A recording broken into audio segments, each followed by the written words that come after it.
Now the next sutta, we come to chapter of the 9.1.3. This is quite a good, interesting and important sutta.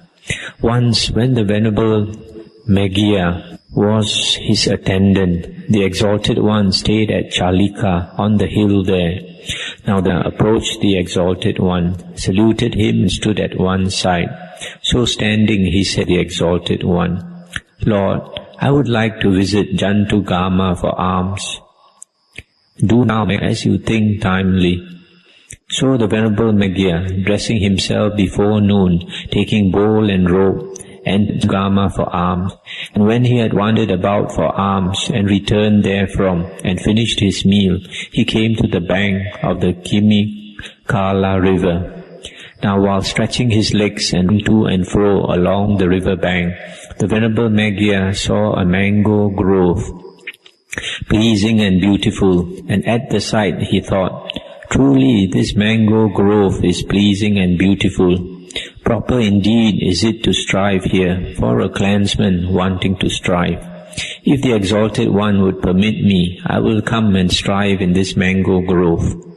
And the Venerable Meghiya returned to the Exalted One, saluted him and sat down at one side, and told him all that had taken place, and if the Exalted One permits me, I will go to that mango grove and strive.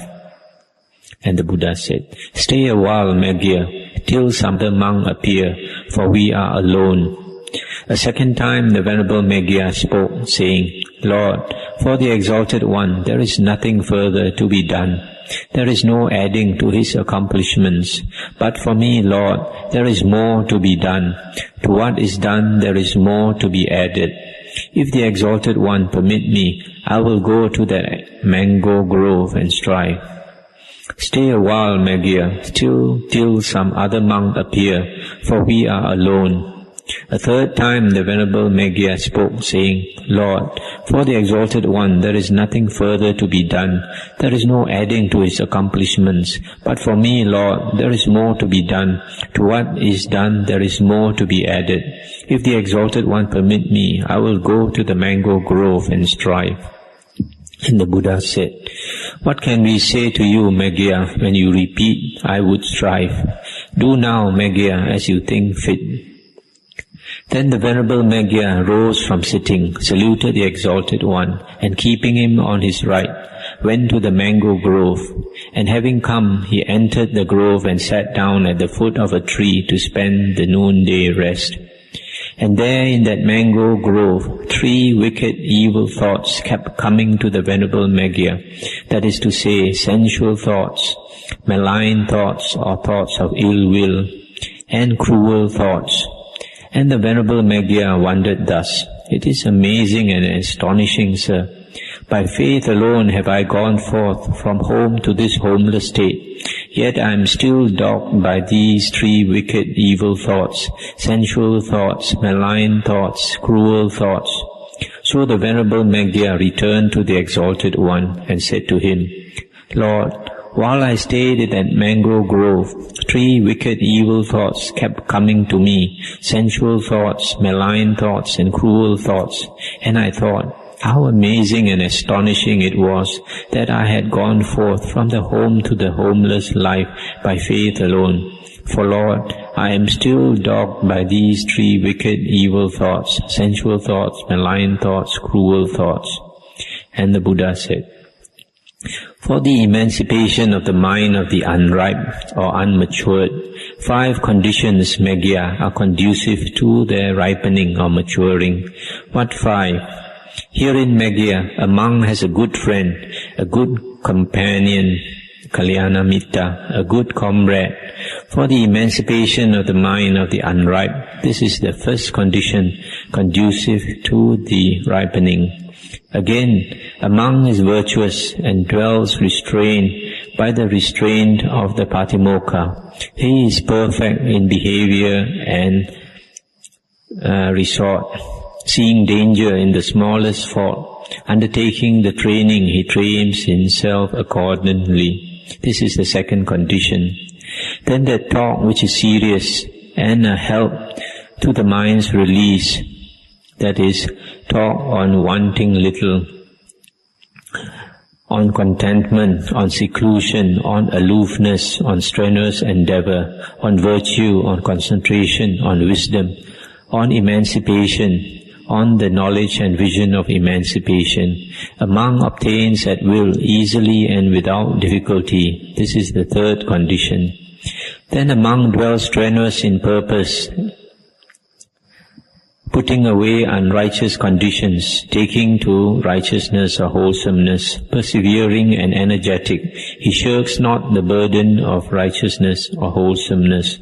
This is the fourth condition. Moreover, a monk has wisdom. He is endowed therewith as to the way of growth and decay, with Aryan penetration concerning the way to the utter destruction of dukkha. This is the fifth condition, conducive to the ripening. Then the Buddha continued, These four conditions, Magya, virtue, beneficial talk, strenuous endeavor, and wisdom, may be expected of a monk who has a good friend, a good companion, a good comrade. Then, Magya, when that monk is established in those five conditions, four more must be made to become by him: reflection on unattractiveness, to put away passion; on metta or goodwill, to put away ill will; mindfulness in inhaling and exhaling, to cut off distraction; and the thought of impermanence, to uproot the conceit I am. For a monk, Magya, who thinks on impermanence, the thought of not-self endures. Thinking on there being no self, he wins to the state wherein the conceit I am has been uprooted, to the cool even in this life. That's the end of the sutta. So this is quite an interesting sutta. We find that this monk, he wanted to go off. He was supposed to be the attendant of the Buddha. That's why he was staying there alone with the Buddha, and he wanted to take off and go and practice meditation in the mango grove. But the Buddha advised him not to go, saying that they were alone. But he insisted on going, and after pleading with the Buddha 3 times, the Buddha allowed him to go. And as the Buddha expected, he went there and he couldn't meditate. He was disturbed by sensual thoughts, thoughts of ill will or anger, and cruel thoughts. And because he couldn't meditate with all these thoughts in his mind, he came back to the Buddha. And generally, it is not advisable for a new monk to go and stay alone. You can see from here why. And in the Vinaya, the Buddha instructed that new monks should stay at least 5 years with their preceptor or teacher, who teaches them the Dhamma, the Vinaya, how to serve the senior monk, practicing obedience, humility, etc. And all these is part of the training. There's a lot of things a new monk can learn from a senior monk. And when he has all the foundation laid, then only it is good for a monk to go off and live alone. Very few monks can go off and live alone from the start. And the Buddha gave him this advice that 5 things are necessary for an unripe mind to ripen. The first one, he should have a good friend, a kalyana mitta. This good friend, kalyana mitta, represents a senior monk. A senior monk, a teacher, is called a good friend in the Dhamma, in the suttas. A good friend who can guide a new monk along the spiritual path. The second quality, he should practice the precepts, be restrained by the patimokkha. The patimokkha are the 227 precepts of a monk, and other Vinaya rules also. And the third thing, beneficial talk. Beneficial talk in the suttas refers to talk about having few ones, being contented, on seclusion, on aloofness.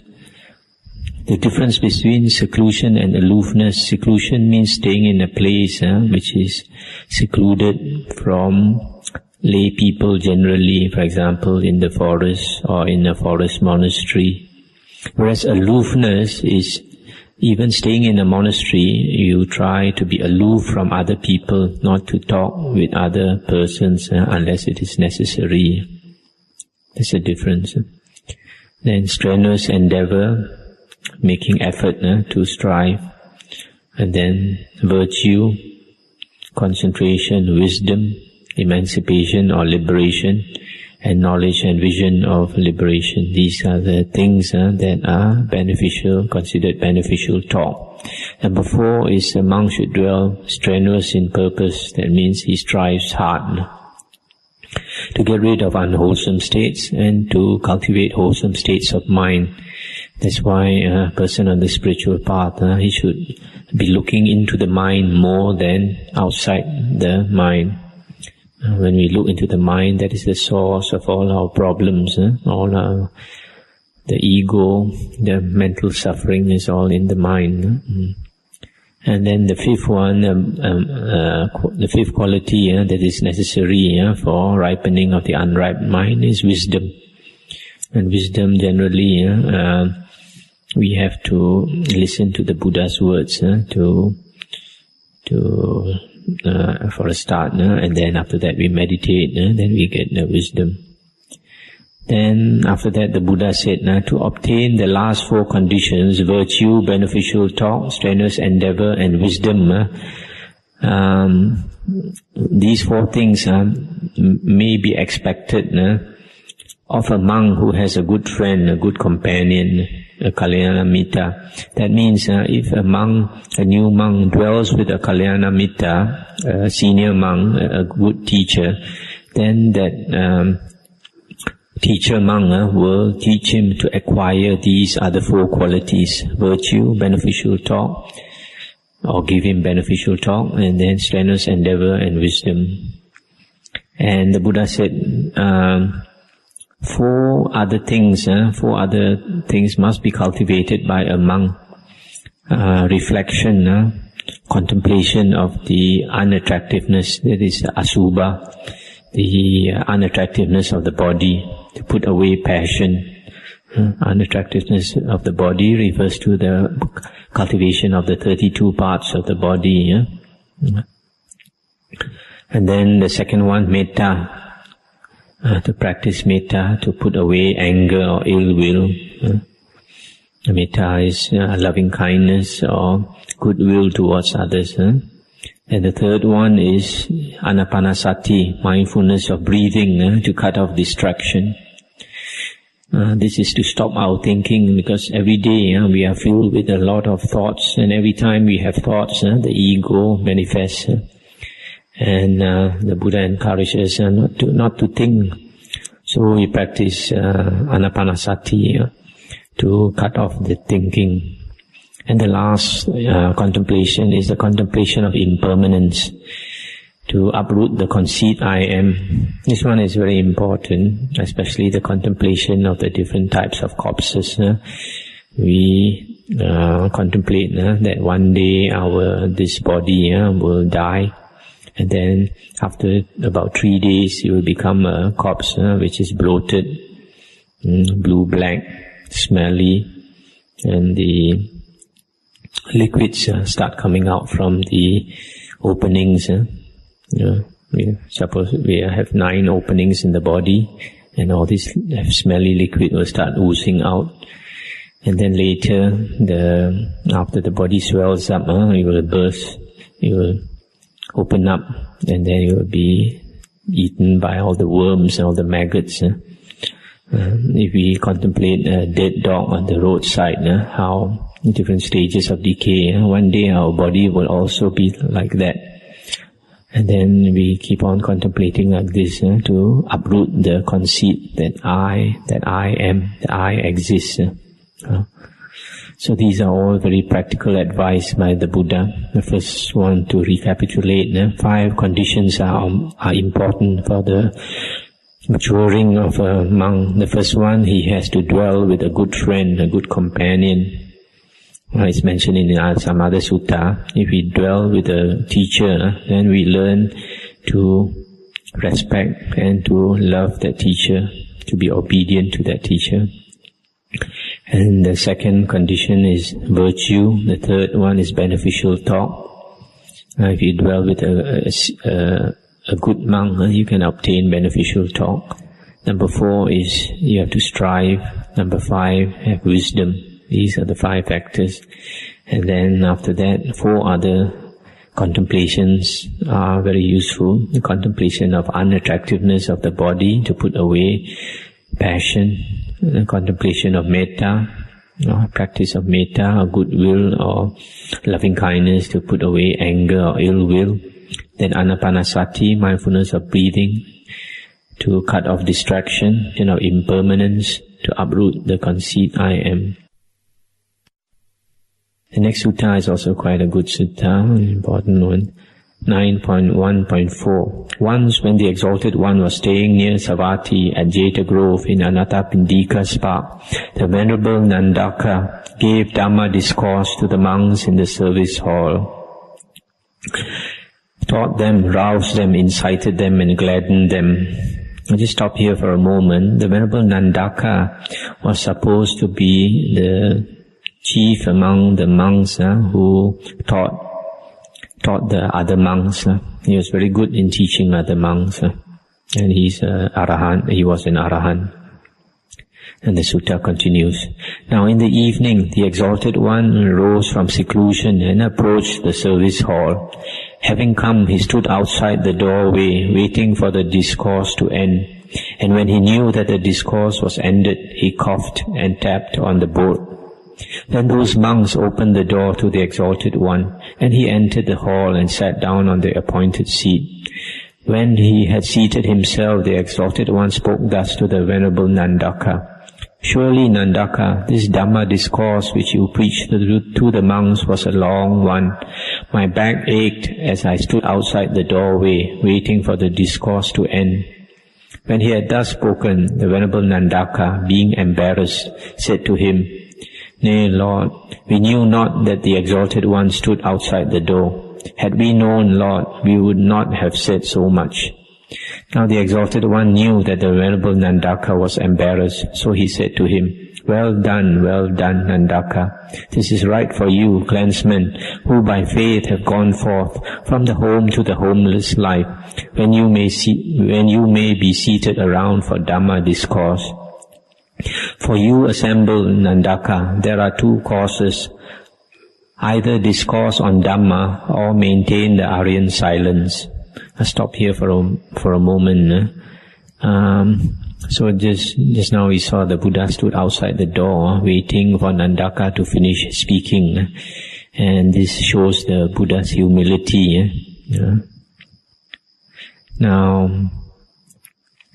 the sutta continues. A monk, Nandaka, has faith, but is not virtuous. So in that part he is not perfect. Therefore that part must be perfected. Let him think, would that I might have both faith and virtue. And when Nandaka, the monk, has both faith and virtue, then is he in that part perfect.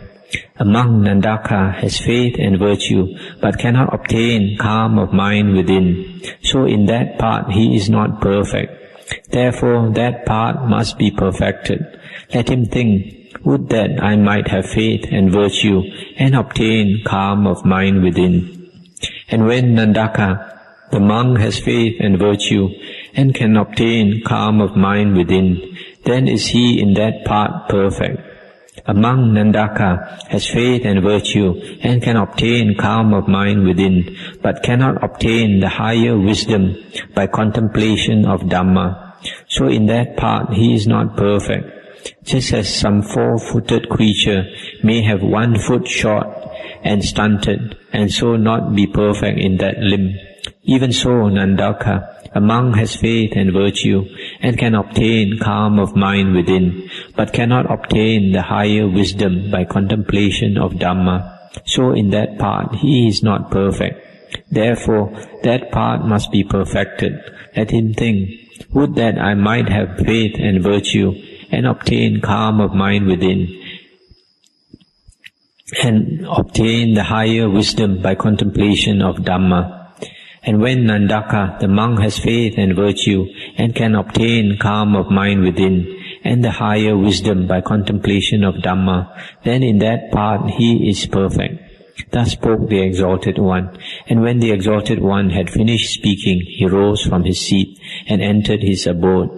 Now not long after the Exalted One had gone, the Venerable Nandaka addressed the monks, saying, Reverend Sirs, the Exalted One has just set forth the holy life, which is perfect and pure in its entirety, in 4 steps, and now he has got up and gone to his abode. I'll just stop here to comment. So here the Buddha is teaching that the 4 steps in perfecting the holy life. The first one, faith, saddha, refers to unshakable faith in the Buddha, Dhamma and Sangha. And when you obtain unshakable faith, it means you have right view. And in the Majjhima Nikaya number 43, there are 2 conditions to give us right view. One is listening to the Dhamma, the other one is having proper attention. These 2 things, if we listen to the Dhamma, that means the suttas, and we pay attention, then when we have listened to enough of the Dhamma and of the suttas, then we have right view. And when we have right view, then we have unshakable faith. The second one, virtue, that means the monk must keep the precepts, cultivate the precepts. And the third quality is calm of mind within. And this most probably refers to the jhanas, because samadhi in the suttas always refer to the jhanas. Perfect samadhi is the one-pointedness of mind. And the fourth quality is contemplation, the higher wisdom by contemplation of Dhamma.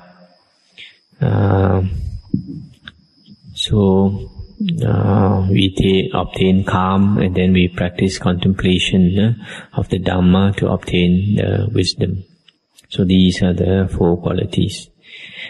And the sutta continues, and the Venerable Nandaka told the monks all that the Exalted One had said, continuing, Now there are, Reverend Sirs, these 5 advantages from listening to Dhamma at the proper time, and from discussing Dhamma at the proper time. What 5? Take the case, Reverend Sirs, of a monk who teaches the monks Dhamma, lovely in the beginning, lovely in the middle, and lovely in the end, setting forth both in spirit and in letter the holy life, perfect and pure in its entirety. Reverend Sirs, as often as the monk teaches the monks Dhamma, lovely in the beginning, lovely in the middle, and lovely in the end, setting forth both in spirit and in letter the holy life, perfect and pure in its entirety, just so often is the teacher dear to him, loved, esteemed and reverenced by him. This, sirs, is the first advantage from listening to Dhamma at the proper time and from discussing Dhamma at the proper time. Again, as often as he teaches Dhamma, setting forth the holy life, so often is he a partaker of the word and in the meaning of this Dhamma. This, Reverend Sirs, is the second advantage. Again, as often as he teaches Dhamma, so often does he see in that Dhamma as he penetrates it by wisdom, its profound import. This, Reverend Sirs, is the third advantage. Again, as often as he teaches Dhamma, so often do his fellows in the holy life revere him the more, saying, Of a truth, this Reverend Sir has attained, or will attain. This, Reverend Sirs, is the fourth advantage.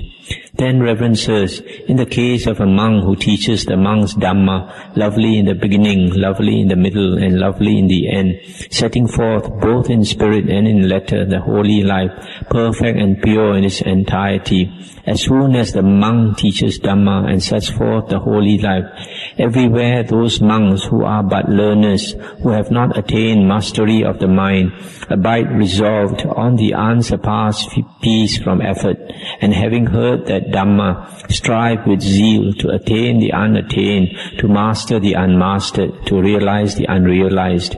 And the Arahant monks there, who have destroyed the asavas, lived the holy life, done what was to be done, laid down the burden, attained perfection, burst the bonds of becoming, and are freed through perfect knowledge, on hearing Dhamma, dwell comfortably, here and now. This, reverend sirs, is the fifth advantage from listening to Dhamma at the proper time and from discussing Dhamma at the proper time. Reverend sirs, these are the 5 advantages from listening to Dhamma at the proper time and from discussing Dhamma at the proper time. That's the end of the sutta. Here, the last part, even though it says listening to Dhamma and discussing Dhamma, actually these are the advantages of teaching Dhamma.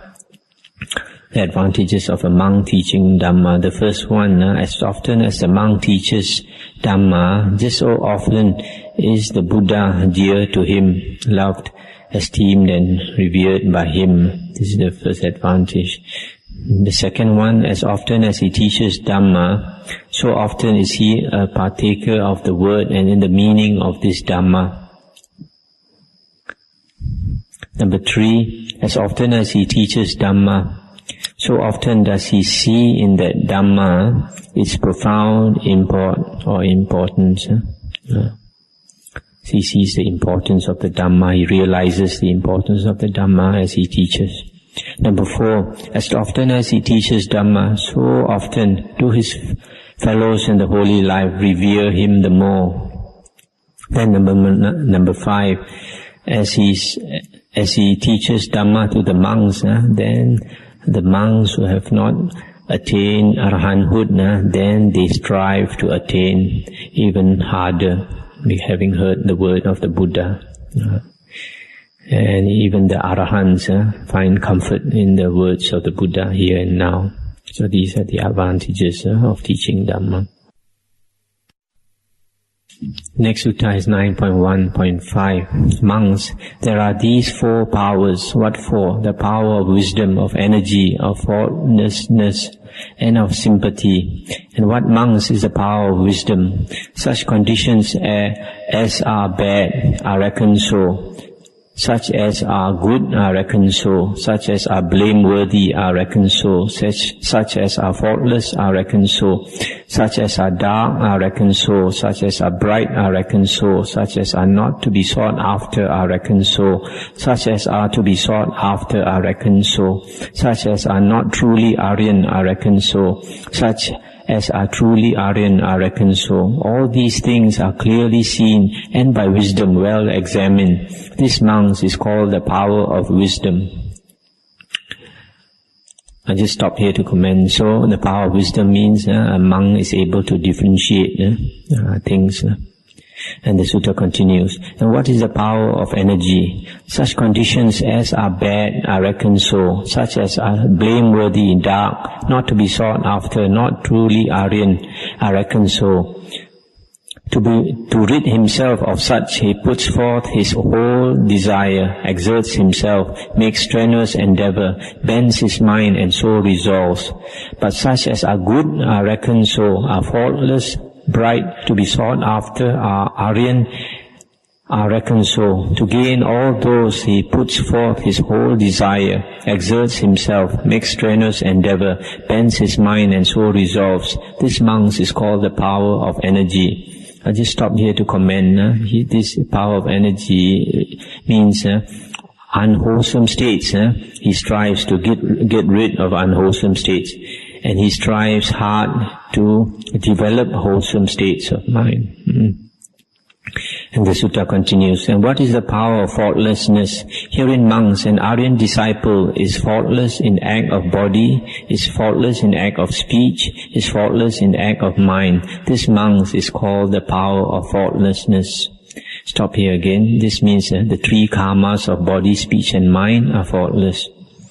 And the sutta continues. And what is the power of sympathy? There are these 4 bases of sympathy: gifts, kindness, and doing good, and equal treatment. Monks, this is the best gift the gift of Dhamma. Monks, this is the best kindness, teaching Dhamma again and again to the good and attentive listener. Monks, this is the best of good deeds, inciting, instilling, establishing the ways of faith in an unbeliever, inciting, instilling, establishing the ways of virtue in the immoral, inciting, instilling, establishing the ways of generosity in the mean, inciting, instilling, establishing the ways of wisdom in the foolish. Monks, this is the best equality, that which exists between stream winner and stream winner, Sotapanna, between one's returner and one's returner, Sakadagamin, between non-returner and non-returner, Anagamin, between Arahant and Arahant. This, monks, is called the power of sympathy. These, monks, are the four powers. Monks, the Aryan disciple who is endowed with these four powers has passed by 5 fears. What 5? The fear of wrong livelihood, of ill fame, of embarrassment in assemblies, of death, of a miserable afterlife. So, I stop here for this sutta. Here, if a monk has if a person has these 4 powers, then he does not fear that he has wrong livelihood.